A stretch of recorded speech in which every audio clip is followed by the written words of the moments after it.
KBC में करोड़पति पति। सूरज के जीवन का एक ही फंडा था कि मेहनत तो गधा भी करता है, घर बैठे जो कमाए समझदार वही होता है। इसीलिए उसने कभी नौकरी ही नहीं ढूंढी। इस बात से हालांकि उसकी पत्नी शिखा बिल्कुल भी अग्री नहीं करती थी, पर फिर भी सूरज को समझाना बेकार था। टीवी में कैसे बनोगे करोड़पति का ऐड देखकर उसे लगा कि बस अब तो घर बैठे ही वो करोड़पति बन सकता है, और उसके पीछे उसने अपने सारे सोर्सेस एक्टिव कर दिए। 2 हफ्ते में उसके कलीग के साले के पड़ोसी के बेटे का सोर्स निकलता है जो कि उसे शो में पहुंचा सकता है, और सूरज उससे मिलने चला जाता है। अच्छा, तो हमें मुकेश जी बता रहे थे कि आप हमें शो में पहुंचा सकते हैं। हाँ, उसमें कोई तकलीफ नहीं है। मैं कल अगर कोशिश करूँ तो इसी महीने में आपका नंबर आ जाएगा। अरे ये तो बहुत बढ़िया हो गया। अच्छा, वो सिलेबस और क्वेश्चन पेपर का कोई जुगाड़ है क्या? उसका तो कोई जुगाड़ नहीं है। तो वो वाकई में कुछ भी पूछ सकते हैं? हाँ, वो तो बच्चन जी पर है, जो पढ़ते हैं वो पूछ लेते हैं। पहली कोशिश फेल होने पर अब सूरज के सामने एक बहुत बड़ा सवाल था कि आखिर जवाब कहाँ से लाए। तब शिखा ने एक सजेशन दिया, क्यों ना सूरज अपने चचेरे भाई सुमित से मदद मांगे, जो कि यूपीएससी की तैयारी कर रहा था। हालांकि इतनी मेहनत करना सूरज को समझ में नहीं आता था, पर कोई और रास्ता ना मिलने पर वो आखिर सुमित से बात करता है। अरे सुमित, हमारा कैसे बनोगे करोड़पति के लिए सिलेक्शन होने वाला है, तुम हमें थोड़े चिट बनाने में मदद करोगे क्या? अरे भैया, चिट बनाए तो सालों हो गए, उसमें हमारा एक्सपर्टीज नहीं है, बल्कि आप बोलो तो हम आपके पढ़ने में जरूर मदद कर सकते हैं। हट, कैसे अनाप शनाप बातें कर रहा है तू? सूरज ने सुमित को मना तो कर दिया था, पर तैयारी करने के सिवाय कोई चारा उसे दिख भी नहीं रहा था।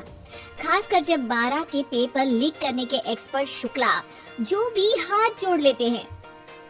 आखिर सूरज को सुमित के पास जाना ही पड़ा, और उसने सुमित और शिखा से वादा किया कि वो बहुत मेहनत करेगा। 1 महीने की तैयारी के बाद फाइनल हुआ कि शो से 1 हफ्ते पहले एक ट्रायल खेला जाएगा, जहां पर सारे रिश्तेदार ऑडियंस की जगह पर होंगे और शिखा सवाल पूछेगी। दूर दराज से भी रिश्तेदार आकर हाजिर हो गए देखने कि आखिर कैसे बनेगा सुमित करोड़पति।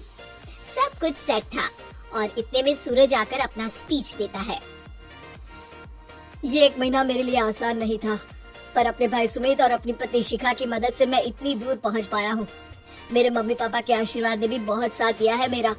मैं उम्मीद करता हूँ कि आज के शो में आप लोगों को बहुत मजा आएगा। साक्षी पहला सवाल पूछती है और पूरे कमरे में सन्नाटा छा जाता है। इंडिया में कितने स्टेट्स हैं? 3, सॉलिड, लिक्विड और गैस। अरे रुकिए, तो ऑप्शंस तो देने दीजिए। इतने में 5वीं कक्षा का चिंटू बोल उठता है। अरे क्या मामा, आप तो पहले सवाल पर ही आउट हो गए। अरे बेटा, पहला सवाल तो ट्रायल होता है ना। अरे तुम अब देखना। देखने जैसी बात तो थी ही। सूरज को इतना शांत किसी ने नहीं देखा था। कभी कभी तो लगता था मानो सूरज आँख खोल कर ही सो गया हो। मामा जल्दी करो प्लीज, कल सुबह पनवेल पे तो निकलना है। अरे हट, कंसंट्रेट करने दे मुझे। 3 सवाल में 3 लाइफलाइन खत्म हो चुकी थी, और अब चौथे सवाल पर भी सूरज का मौन नहीं टूटा।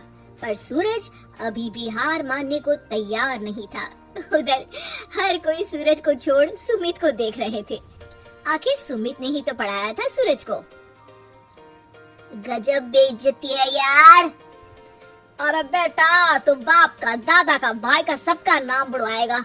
अरे 3 लाइफलाइन ले ली तो भी तेरा कुछ नहीं होना है।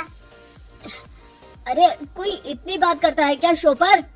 अरे बेटा, शो पर तेरे जैसे भी तो नहीं आते ना।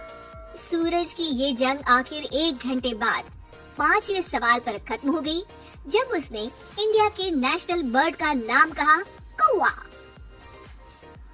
अरे बेटा, मजा तो बहुत आया, बस थोड़ा टाइम पर खत्म होता तो आनंद भी आ जाता। ताने बारिश के बूंदों की तरह बरस रहे थे, और सूरज को भी समझ आ रहा था कि ये करोड़पति बनना शायद उसके बस के बाहर की बात है।